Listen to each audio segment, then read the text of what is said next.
Plníš si sen s ľahkosťou, ako uvedieš pozostalých na iné myšlienky. Dnes to môže byť dôvod, prečo idem s tebou počúvať škrípajúce okraje viackrát primrznutého snehu.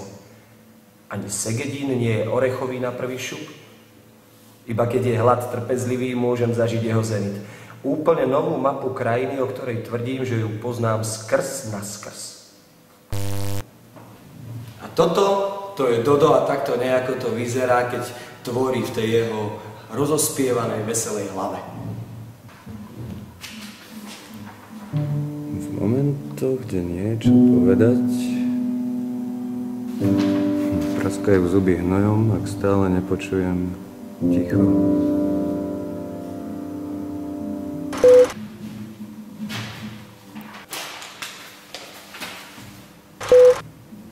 Kniha sa musí dať porcovať na tanier, prežuť hltavo ako odválova a ohnúť boky späť do zadného vrecka. Tak, nechajme Doda v pokoji tvoriť, aby z tohto šalátu mohol vydať svoju zbierku.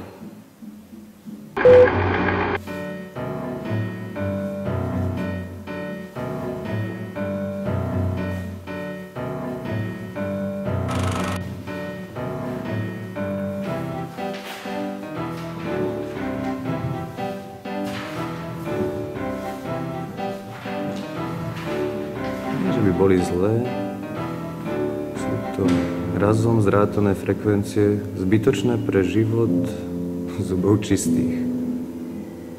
Mám s tým zo pár dobrodružstiev.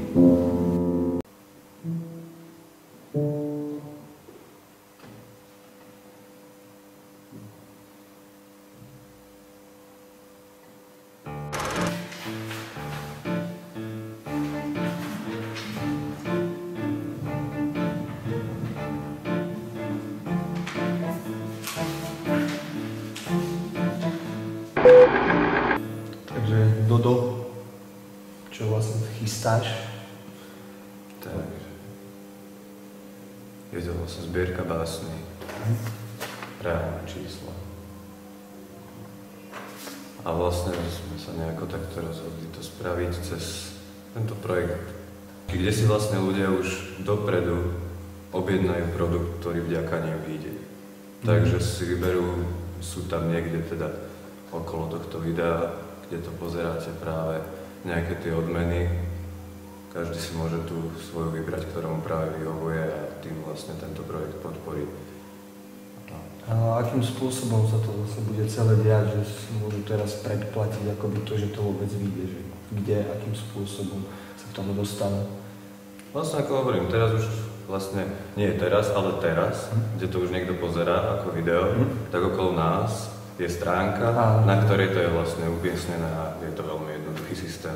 Všade to tam je popísané a je to práve super v tom, že teda ľudia si vyberú, či sa to udeje, alebo sa to neudeje, alebo ako sa to udeje. Že si ešte môžu odkliknúť, že túto báseň tam nechcem.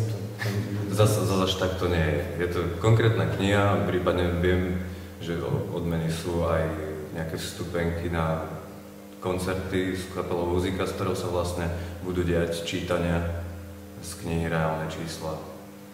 Takže je tam na výber viac možností a myslím si, že to si tam každý nájde niečo svoje, ak teda je mu to nejakým spôsobom blízke, aká si tvorba možno aj tá naša muzikánska alebo táto reálne číselná matematická. Čiže vlastne by tam eventuálne, že teda bude tam nejaká tá možnosť, že akože tie listy na koncert a teraz niekto do toho jednoducho vrazí, že si povie, a toto vyzerá zaujímavé, vyzerá to takýmto zábavným štýlom, tak jednoducho prispievajú ešte viacej, príjete do jeho obývačky treba. Jasné, jedna z tých vecí myslím, že asi tak ako najväčšia odmena je možnosť si zaplatiť ten koncert muziky až domov. A teda aj s tým čítaním a plus teda s nejakými výtlačkami, ono to tam vždy bude presne popísané, že čo ktorá odmena obsahuje. Kedy sa chystá vydanie knižky a poprípadne nejaký ten krst? Takže až sa to všetko podarí, tak ako by sme si predstavovali a a plánujeme tak niekedy. Máme pracovný dátum 22. decembra, takže dúfam, že sa to práve vtedy podarí a tesne pred tými Vianocami všetkých obdarujeme. No, to by bolo super, keby všetko vyšlo na čas, ako vždy, že? To je fajn. Takže si prestávame oči šmirgľovať. Opúšťame túto báseň aj s pocitom, že sme nevideli matchball. No teším sa na to, bude to zase celkom zábavné. Určite sa teším aj ja, vyzerá to veľmi zaujímavé. Ďakujem za spoluprácu. Reálne čísla. Reálne čísla.